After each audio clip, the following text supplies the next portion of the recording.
I first encountered Dr. Barry Harris, which was a meeting that changed my life. So yeah, that's sort of the long and short of how I got into it. Right. So let me ask you this: along the way through this whole process, were you ever thinking like, I could do this for the rest of my life? I could do this because you're playing, like you said, you stop, you started, you stop, you started. But when did you make that decision? Like, when did you make that decision? Like, this is it. Well, I'm kind of glad you asked that, because I was reflecting on that it's not in the day. I mean, I don't want to date myself. I'm not that old, but when I was coming up, I didn't see the career paths that I think kids today see. Like, for example, you just talked about the gin convention. Well, you go back a few decades, gin wasn't gin didn't even exist, and you go back a few decades, IAJE, which was the predecessor, didn't exist, and there weren't even 1/4 of the music schools that focused on jazz education. Usually back in my day, when you went to college to get a music degree, it was mostly classical music that you studied. There were just a handful of jazz programs. And when I was in high school, honestly, it never even occurred to me that I could go to a school and learn about jazz. I mean, I imagine that, right? I was going to go to a college for music. Back when I was in that, I feel like I'm dating myself, but because now there's just all these options. There are all these great schools for music, all these great conservatories, but that wasn't even, or maybe my parents did a good job of shielding me from it, because maybe they didn't want me to do that. But somehow it wasn't even on my radar that I could go to a college and just study jazz. I figured that if I was going to go to college for music, I would have to get, like a classical, thing. Right. That really wasn't what I, wasn't really my avenue or my lane per se. So I ended up just going to liberal arts college and going for, I just studied pre-legal studies in college, and then I studied African American studies, and I just got a general sort of liberal arts education. And I didn't see jazz music as sort of my possible career till much later, So I ended up going to, doing my undergrad, and then my parents encouraged me, I had the acumen for it, to consider a career in the law. So I ended up going to law school. And, right around that period when I was in college is when I encountered Dr. Barry Harris. And that's sort of when I knew that I had to pay attention to this other thing, because that's what I really was. After all these years. And it's really interesting because a gentleman like Barry Harris, he's such a huge icon in the jazz world and an influencer. I mean, and he taught so many people, not only in the States, but, abroad. For him to come into your life at that point, after you've been playing and not even thinking like, professionally, like, this is what I'm going to do. And then you connect with him. How was that encounter? When did that happen? I was 19 years old. I was a college student. I was living in Milwaukee at that time, which is where I went to college. And he was doing this very unique residency. I don't know if I've ever seen this done before. It was a residency where they would fly him from New York for several weeks at a time over a period of maybe 2 or 3 months. And he would do all kinds of master classes, workshops. He would work with big kids, little kids, professional musicians. He did a orchestra concert. He worked with choruses. I mean, it was this big project. They had him do concerts at City Hall and gave him this big project that they organized for him, like a 3-month, jazz masters residency. And I've never seen that done anywhere else before. So it was really kind of a unique thing. But I was trying to get my little plan together. I was going to the jam sessions and meeting a lot of the local cats. And one of the piano players, somebody actually, he said, "Hey, there's this great teacher who's going to be here. You need to get yourself over there and check him out." And let me tell you, that was the best thing, one of the best things I ever did. I'll just tell you this. When I went to see him teach for the first time, within 5 minutes, I knew he was the one for me, in terms of teacher, in terms of learning from him. Right. I knew right away. I mean, everything that I was trying to work on and trying to figure out how to get stuff together, he was just distilling it in a way that made so much sense. And it really resonated with me. And from that one meeting, for the next few decades until his death, I followed him around. I was baptized. I was indoctrinated. I became a believer after that first meeting. So Okay. yeah. And you were 19 in college studying law and all of that stuff at Yep, that time. yep. At that time, I was 19 years old. I was probably a sophomore in college at the time, and I didn't know where life was going to take me, or even my relationship with him was going to take me. But as a result of him, man, when I met him, I hadn't experienced hardly anything. I'd never been out of the country. I'd Mhm. never I had Right. never eaten sushi. Hanging out with him, he turned me on to so much. Right, Even right, just life. right, Because of him, I traveled all over the world. I mentioned to you that I lived overseas in the Netherlands. That was all through him, all because of my relationship with him. I right, went to Italy with him. I went to Switzerland with him. I went to Germany with him. I went to London with him. I mean, I experienced stuff that it was never on my radar. It was right, never on right. my family's radar before I met him. So he really That's opened me great. up to a whole nother. Yeah. So through him, you said you started traveling and stuff, and then you ended up going to music school, but you didn't go to music school in the States. No, I went to the Royal Conservatory. Through him, I ended up studying abroad there, and I really enjoyed my experience. Is in the Royal Conservatory in Den Haag, or The Hague, as they say, Mhm. and I really enjoyed it. It was a great experience. There's a great teacher there who was also a big Barry Harrisite. His name was Frans Elsen, and he was a legend. He's a legend in the Netherlands. Really well known teacher, educator, musician, and I studied with him. I wish I could have stayed longer. I kind of needed to come back to the United States and get my life going in terms of making a little money, paying some bills, and doing Right. some other grown up stuff, But Right. I had a really great experience over there, and made some really good relationships, and some dear friends that I still have to this day. That's great, man. That's a beautiful story. Not everybody get an opportunity to have a mentor like that, and I think that's one of the things that's missing these days, because like when I first got to New York, Katz was talking about apprenticeship. That was a word that was being used by a lot of the older musicians. And, they would say, when we came up, we had apprenticeship, you were playing this band and work on these particular things. And then you go off to this band and the Cats groomed the younger musicians for specific things. And that don't happen, these days. You go to school, you get your degree, you come out and you hit sessions and try to get yourself out there. But you're fortunate to have a mentor like that and go through that apprenticeship. And I know Barry Harris, I know he had a school in New York City, and a Hmm. lot of guys, I would hear all these amazing musicians, not only piano players, a lot of cats was just going there studying the theory and all of that stuff, man. Yeah. And I know you participate in that as well. That's right. Yeah, yeah. He's unique in his place in history. As far as I'm concerned, he's the greatest jazz educator of all time. And if you just think about the longevity of his teaching, he would tell you that he started off Paul Chambers, the late great Paul Chambers, when he was 15 years old. Mm-hmm. So if you think of his legacy, his legacy goes from Paul Chambers to present day Samara Joy, who was also a big Barry Harris fan and student, and who was religiously at his classes. Think about all the decades that are between Paul Chambers and Samara Joy, Right. and that's his teaching legacy. Like Right. it spans all of those years. That's like 70 years of teaching, and it's just amazing. Like all of the great, one of his oldest living students still with us today would be like someone like Charles McPherson. And Right. he will tell you when he was a teenager, he would go and hang out with Barry and learn from him. And Barry just had, over the decades, he developed his own unique way of his own methods, his own methodology. And I really gravitated towards it when I first heard him present it. I just think it's the real thing, and I've decided that I don't have any choice. I mean, with my schedule, it's kind of crazy doing everything that I'm doing, and also still trying to be a part of that organization.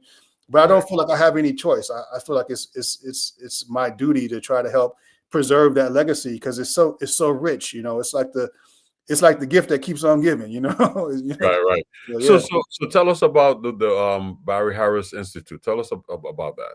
Yeah, so before he passed away a few years ago, he had the foresight to say that, hey, he knew that he wasn't going to be around forever, and he said we should start an organization, a foundation, he called it, that would sort of help keep my stuff alive, and his stuff. I'm mainly talking about his pedagogical stuff, his teachings, right? So we formed the organization before he passed away. While he was still here, we formed the organization, and lo and behold, it wasn't very long after we formed the organization that he did, in fact, pass away. Maybe within a year or so. But the organization, we have these relationships with the New School, with Rutgers University. We even have a relationship with the Royal Conservatory of The Hague, which is the school that I mentioned over in the Netherlands. And we're doing workshops. We have a workshop coming up this weekend, actually, at the New School. We have a workshop Monday at Rutgers in association with the Institute for Jazz Studies at Rutgers Newark, where we'll be doing we'll be doing a harmony lab session based on Barry's methods. So we have these relationships that we're fostering, and we're just trying to keep his stuff alive. Continue to present master classes and sessions for folks to learn about his music and legacy. That sounds good. And you're doing the teaching, and is it like a group? It's a group of us. Yeah. Okay. I'm one of the board members, and I'm currently the president of the organization. But there's a whole village of us. As you know, Barry Harris's reach is so broad that and so I help out. I do some of the teaching, but we have a long, super long list of folks that are in our village that help out, and so folks will lead, different ones will lead the harmony sessions, the improv sessions, the vocal workshop. We still are keeping his chorus going, and we have folks that lead that effort as well. So okay, that's beautiful, man. It's so good to see that even like while he was alive, he was revered as this great educator and performer, because he's done so many great things. But he created this platform, and he was hailed and recognized while he was alive, and then to have the foresight to create this this nonprofit for folks, this organization rather, to go out there and continue that's really good. It's needed. And like you said, when we were coming up, when I was a teenager and I first got introduced to jazz, I had no idea where to go. I was fortunate to be in the Virgin Islands, a guy by the name of Dr. Lawrence McClellan, who started the music program at the University of the Virgin Islands. I used to hang out with him. He was one of the guys that would just, I'll sit in his office and he'd play jazz records. And then he brought the Rutgers University jazz professors to the Virgin Islands to do a concert. And that's how I ended up at Rutgers, like following them. And that's the only thing I had, like that. I'm going there because that's what I heard. Just like when you heard Barry for the first time, when I heard Rutgers jazz professors, it was Kenny Barron on piano, who I ended up studying with, Ted Dunbar on guitar, who I ended up studying with, Larry Ridley on bass, who I ended up studying with. Frank Foster had already left by the time I got there, and Philly Joe Jones on drums. Wow. Yeah, I never studied with Philly Joe Jones, but I got to hear him play live. And again, just like you, it kind of blew me away. And thankful, I'm thankful that this gentleman brought these guys to the islands, because before that, I had no idea what jazz was. Yeah. Matter of fact, remember Herbie Hancock had that record out, Rocket? Yeah. So the first time I heard of Herbie Hancock, my friends and I, we was like, yeah, man, he got that record. And the teacher was like, nah, that's not Herbie Hancock. We was like, yeah. So we came in with a cassette tape. He came in with a cassette tape, and we was trying to compare. And he was like, nah, this is the real Herbie Hancock. Yeah. And I'm saying all of this to say that is information is key. Even though when we were young, it was hard to find that information, but it was real because everybody that was sharing it was real. Now it's in a lot of institutions, but there's a level of, again, that apprenticeship, the mentorship, all of those things, the things that attract you to the music. Barry being who he is was part of it. It's not just the information, So kudos to you and your organizations for keeping that alive, man. I'm really happy, and we've talked about this. Yeah, in the past, and I'm happy to see that you're doing it, man. So continued success. Thank you, brother. Thank you. Yeah. And you have your hands in a lot of other irons too. Jazz for Teens. Yeah. I've been affiliated with NJPAC for a long time. It's been over a decade now that I've been doing NJPAC sponsored jam sessions in the community in New Jersey. And now there's a pretty pretty steady cadence that we have, where about 10 months out of the year we do these jazz jam sessions. We found a permanent home at Clements Place, which is a part of Rutgers Newark, on the campus of Rutgers Newark, a part of the Institute of Jazz Studies. It's a great jazz venue, perhaps, if not the greatest, certainly one of the great jazz clubs in New Jersey. And we do it usually the third Thursday of every month. But through my affiliation with NJPAC, we've been able to bring a lot of great artists, people like yourself, people like David Happy Williams, Willie Jones, just so many. I mean, the list goes. So many great musicians to participate, to play, and then also interact with the students, because it's all about giving the young folks some exposure and opportunity to play, and also just doing something for the community. So I think it's a great thing that NJPAC latched on to this idea, to this concept, and they've kept it going for so long. And it's also been a great opportunity for me, because I've met a lot of great people through my association with NJPAC. As you mentioned, I started teaching in their Jazz for Teens program just maybe a few years ago, and that's also been a very awesome experience for me to work with the kids, and to kind of, in my own way, pass on what was given to me by Barry and others. So yeah. Great. And you said Clements Place is the third Thursday of every month? Usually the third Thursday of every month. We do it 10 months out of the year. So there's usually like a summer break. So maybe July and August, they during the summertime, it's a part of the school. So, summer is slow at the school. So I think July and August they take off. But yeah, we're there the third Thursday of April, third Thursday of May, third Thursday of June. I think we'll be dark in July and August. And if all goes well, we'll start back again, resume in September. So usually 10 months out of the year, we're there. And every blue moon they may have to make a change, but usually it's the third Thursday of every month. Yeah. Great. So you're at NJPAC teaching. Is there any other institutions that you're teaching at? Yeah, the Turner School of Music, which is a part of the JCC in Tenafly, New Jersey. I teach there. Those are the two schools I teach, but obviously I mentioned the Barry Harris Institute stuff that we're doing. Right. So that's a total of 3 institutions right there. And I'm not looking for any more, because on top of the gigs and all of that stuff. Yeah, that's a lot. Yeah. And we've talked about this in the past, but before you really got into jazz, like full time, and you played in church, so you did that for a while also. Absolutely. And I still do it now. I'm not quite doing it at the same level that I was doing it some years ago, where I was really, several nights a week playing in church, and almost like a job, like a real legitimate, job situation. But that's my background. I grew up playing in church, and I love gospel music. It's a part of me. It's a part of, what I love. Even when I'm not playing it a lot, it's still a part of, sort of the music that's a part of my whole being and in my head and all of that, And I mentioned my uncle, who was a absolutely fantastic musician, really ahead of his time in what he could do.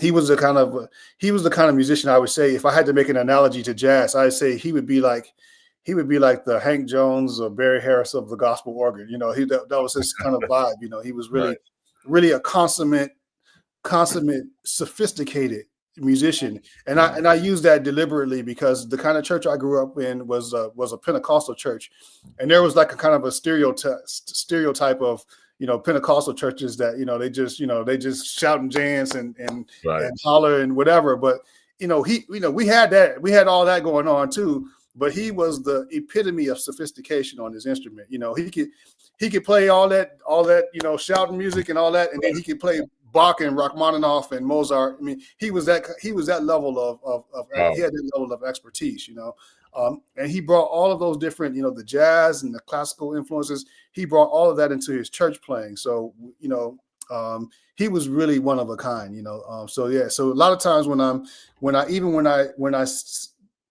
not as active in the church, thing as much, it's still a part of me, and I still hear the sound of his music, still ringing in my ears from all of those years ago, Yeah. That's beautiful. Yeah. So, again, you have a lot going on, so much going on. But I want to ask you now, James Austin, the leader. When at some point in your career that you decided that you're going to be a leader, you're going to put your own piano. I know you do a lot of trio stuff. When did you make that decision? It might have just kind of happened, it really probably just kind of happened because, I really enjoy playing with, as a sideman with other musicians and as, leading. And it's funny because you mentioned my trio. A lot of times, if I could be 100% transparent and honest, a lot of times the trio gigs happen by default because the money is not good enough for me to hire more than 3 minutes. I mean, there are a lot of gigs I would love to hire, like a quartet or quintet or right. something, and I'm like, with these prices, I'll be lucky just to get 3 of us on the band. Right. So a lot of that, because I really, one of the things I like to do as a pianist, I enjoy comping, and when you're a trio, the only person you're comping for is yourself and the bass solo and the drum solo. But right. If I had it my way, I would do more stuff where I had quartets. I love playing with, great guitarists and great trumpet players and saxophonists and all of that. But I think it just kind of developed, to be fair, the piano trio format is one of the most legendary formats in all of jazz. I mean, there's so many great piano trios down through the generations, basically, so if you're a pianist, at some point that's a format that you're going to get some expertise and some, if you're a jazz pianist and you're serious, you're going to have to cut your teeth doing some jazz piano trio work, so I've enjoyed that, but honestly, I probably enjoyed that on the same level or maybe just a little bit less than I enjoy playing quartet or quintet, because I like to comp. I like to hear the cats blowing in front of me, and I'm comping. That's why I really enjoy that. That's great, man. That's great. Well, you have some good stuff happening, man, and we're gonna jump into some of your music, but before we do, you just released a amazing project, man. I've been enjoying listening to it, and you pay tribute to another stellar pianist, singer, songwriter, a huge icon. Tell us about that. Yeah, so I did Songs in the Key of Wonder. It's actually been out for a little while now, but it's been a great journey for me to release that project and pay tribute to the great Stevie Wonder. And I'm so happy that I can say the great Stevie Wonder and not the late great Stevie Wonder, because he's still with us, and that's such a blessing, man. Because so many of our heroes, so many of our music heroes have gone on, and the fact that he's still around. He's still in good health. I just happened to run into him a few weeks ago. I went to the NAMM convention, the National Association of Music Manufacturers. I went to NAMM, and he was there walking around playing all of the new synthesizers and everything, So I was just thinking, what a great thing that he's still around. And actually, Dion, this year is a milestone year for him. This is his 75th milestone year. So just awesome that. Yeah, just awesome that he's still with us and in good health. But yeah, I had the idea that I wanted to pay tribute to him. I've heard a lot of great jazz musicians play some of his music. Like I know Cedar Walton used to play a couple of Stevie tunes, and I used to hear Barry play a couple of them, and Sonny Stitt had a couple in his bag, And I just thought that it would be nice to do a project where I take just a handful of his great compositions and put my own little flavor to it and see what happens, and it's been really, really, really well received everywhere we've gone. So it was a really, really good fortuitous choice that I made, Great. And who's in the trio? Was it just a trio, or you? No. We did a different configurations. Some of them we did trio with the expanded trio with percussion. Some of them we did with a quartet with Bobby Broom playing guitar. Some of them we did with like a quintet format with trumpet and sax, Joe Magnarelli and a friend of mine, Gerard Harris from Chicago. So we did some different configurations. One song we did just duo. It was just me and David Williams, just duo, piano and bass. So I mixed it up a little bit on the project, but I think the first tune that you queued up is one where we have Joe Magnarelli and Gerard Harris on the front line with the rhythm section backing them up. And who's is Happy, and then who's the drummer? On this one is on all the tracks with the drums is Kobe Watkins. playing drums. So you But really you went back home. You went back to Chicago. yeah, Besides, yeah. I use a lot of bunch of my Chicago. Yeah, because Bobby Broom, yes. a lot of my Chicago connections. Yeah, but Joe Magnarelli obviously is out here, and and Ben Rubens played the bass on some of the tracks. So this first track, I think Ben is playing on this first track, but Happy played on about half of the other tracks. You know. Oh, great, man! I'm excited to play this, man. Let's just jump right into it. This is Songs in the Key of Wonder by James Austin and Friends, and the first song is Another Star. Let's check it out.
So James, I love it, man. One of our listeners says, "Love the Caribbean beat and the percussion, great composition." This is show's called Sounds of the Diaspora. It's straight up Caribbean. It don't sound like a bunch of Chicago cats. Yeah. Well, it's funny because if you go back and listen to Stevie's original, it kind of has that, it kind of has that Caribbean vibe, even if you listen to the original version. So I just said, let's just take it, let's just take it all the way there, and I had a great, you could hear, I had a great percussionist, Samuel Torres, and Oh yeah, he was on the engagement. And so, he kind of helped give that special sauce. I noticed I was watching the clip of your band, Dion, just that opened up the show, and I saw Sildonic. Madonna, He's one of my favorites. I mean, people don't know, but that percussion is the extra. That's the sauce that makes the thing. Oh yeah, that's the extra flavor that yeah. And speaking of percussion, is like that's the challenge with a lot of these young drummers. They never had the experience of playing with a percussionist. So and that's what I was doing at Gen. I was doing that presentation of from jazz drumming to world music, the role of a jazz drummer and percussionist in different ensembles. Because you could be playing straight ahead jazz and a percussionist sits up and all night long. All the styles, they're not really quite sure what to do because I'm exposed. So that's all part of it. And but you picked the right cast for this, man. It's a beautiful. Thank you, yeah. We have another comment here. Reminds me of jazz the way it used to be played and needs to be played. I love the groove. Yeah, okay. You got some folks there. Great arrangement. Love the change in solos. Yeah. All right. Bring it home. All right, great keys. Yeah, man, you got a great following, man. Great. I mean, I'm sure the project has been received well. Like you said, it's been out for a while, and you've been doing a number of gigs with it. So that's great. Yeah. So we was trying to do more, trying to spread the word, and it's really time for me to think about getting back in the studio and doing the next thing. So got to figure out what direction. How many CDs do you have out? Just this one. That's my And the thing is, it's been so well received that it's been hard for me to focus on because I've just been trying to tour on that one project. What I need to get in the studio and do. That's good, man. That's good. I love it. Well, let's continue because you shared some great music with us. Let me see what we have here we could pull up. Oh, okay. Golden Lady. Oh yeah. One of my favorite Stevie tunes, Golden Lady. Let's check it out, Golden Lady. All right.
Yes, sir. Golden Lady.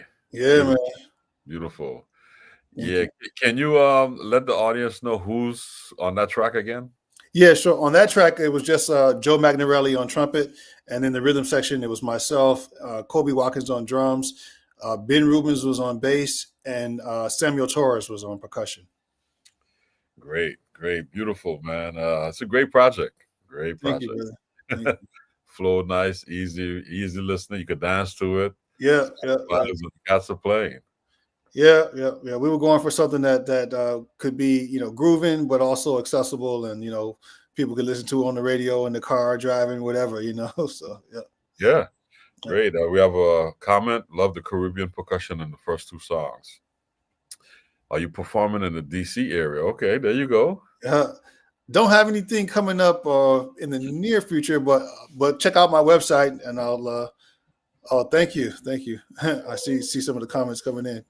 Yeah, they're loving it, bro. Has Stevie heard this great tribute? I'm not sure, but if you know him, tell him about us. I've not listened to too much jazz, but a friend told me about Dion show, and now I'm hooked. Okay, That's what's up. Yeah, that's what's up.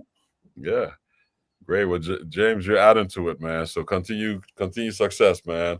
Great music here on Sounds of the Diaspora with great artists like James Austin and his Sounds in the Key of Wonder project. Yes, sir. So we're going to continue. Now, this is another good one here. This is one of my favorites too, also. Part-Time Lover. Yeah. It's a good one. Let's check it out. All right.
So that's who's the guitarist on this one? That's Bobby Broom, the great Broom? Bobby Broom. Yeah. Yeah, yeah. So before you moved to New York, when you were living in Chicago, did you play with Broom? I did, yeah. I had a chance to get to know him, and he's even though he's from originally from New York, Right, right. everybody associates him with Chicago because of all of those years that he's been a fixture on the Mhm. Chicago jazz scene. So I got a chance to meet him and to play with him occasionally, but to certainly go see him. I went to see him a lot. I really admired his playing and looked up to him. I think he's one of the greats on the scene today. Even though he's not in New York, he's as good as anybody that's out here. So he's somebody who I always talk about. Someone who I was really honored when when I called him up and said, "Would you be willing to do this?" I was really honored that he said he would do it. So Mm. yeah, one of the great musicians that I look up to. And speaking of people I look up to, the bass player was Happy on that track. That was David Happy Williams, and he's also another person who I really look up to and have admired for many years. It's a long story about how we connected and hooked up and became good friends. And he tells the story much better than I do. But it was a really amazing, like I want to say happened chance, but I know it was deeper than that. It was God ordained, like the way that we kind of seemingly coincidentally crossed paths. But it was Mhm. amazing, the story. And ever since that day, we've been good friends. And that was back when I was living in Chicago when I connected with Happy. So that was before I even came to New York. How we connected. And Right. when I got to New York, I made sure he was one of the first people I called. And he's a dear friend of mine and somebody who I look up to. Obviously, a legend in the music. Oh So yeah, yeah, yeah. He's great people, man. And I've had the pleasure of playing with you and him, man. It's great, yeah, together. Yeah, yeah. it's been fun. Been a lot of fun. And I have to have him on the show as well. That's one of my uh calls to make to get him out And here. look, you can't get no more Caribbean than Happy. Exactly, exactly. Yeah. And the interesting thing is a lot of folks know Happy in New York, but he's a legend in Trinidad also where That's he's right. from. That's right. He goes home when you go there. I went there a couple of times. Happy, yeah, Yeah, so yeah, yeah. He's yeah. a legend, and people don't know his story like they should, but he wrote so much great music.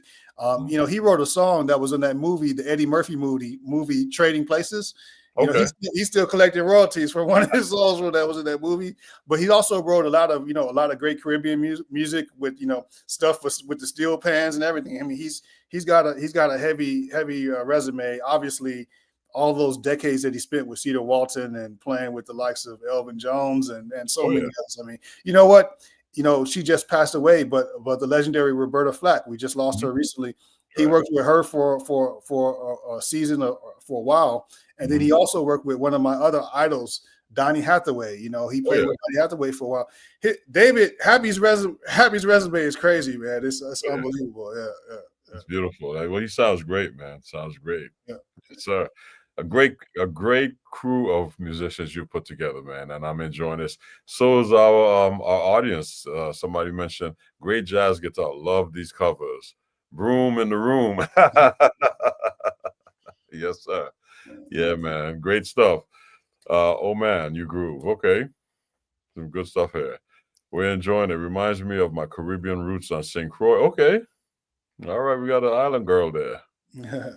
Sharing her comments. So you're bringing all sorts of folks out, James. Check that out.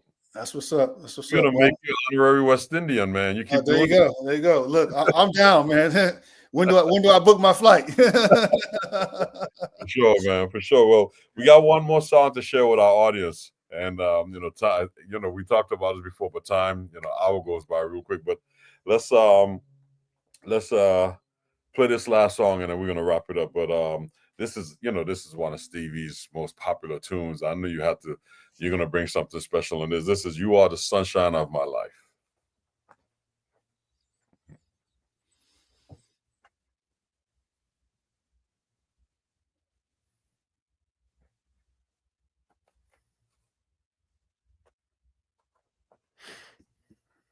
Okay.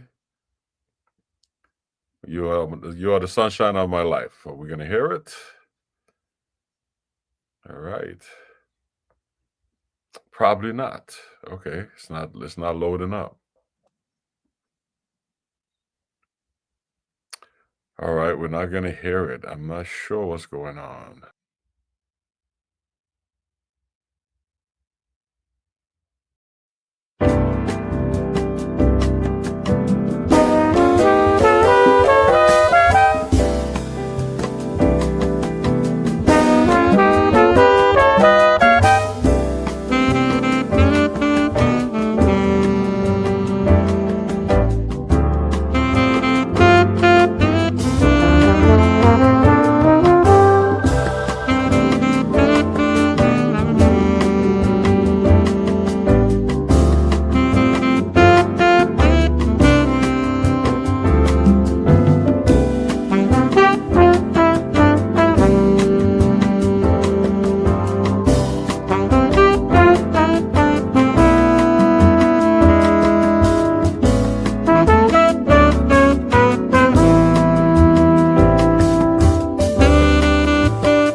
Here we go.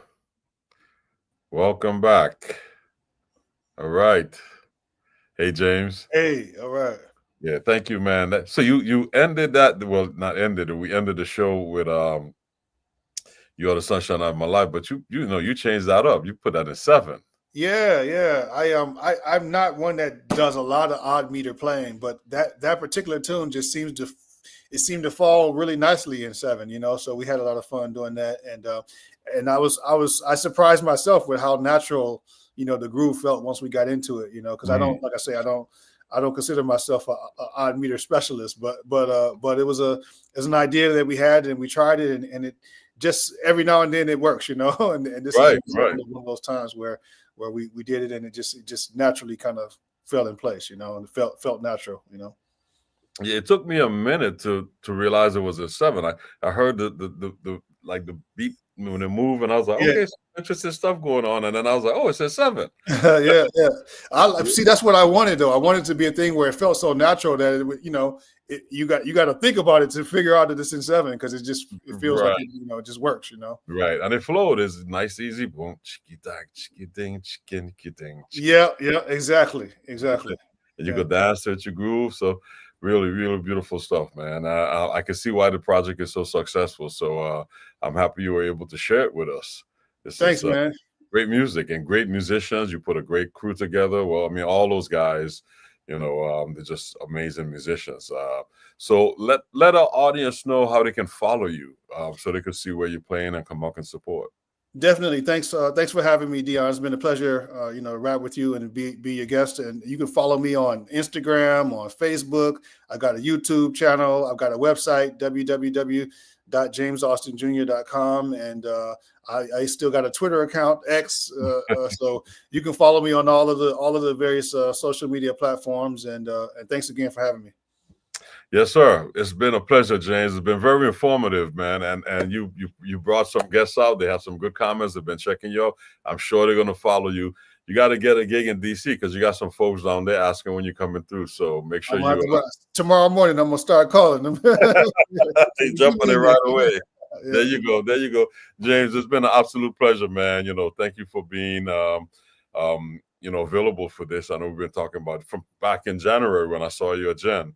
Yeah. And continued success to you, man. All the great things you're doing, man. From one brother to the next, man. Continued success, bro. Appreciate it, team. Thank you. All right, man. You take care. Yeah. All the best.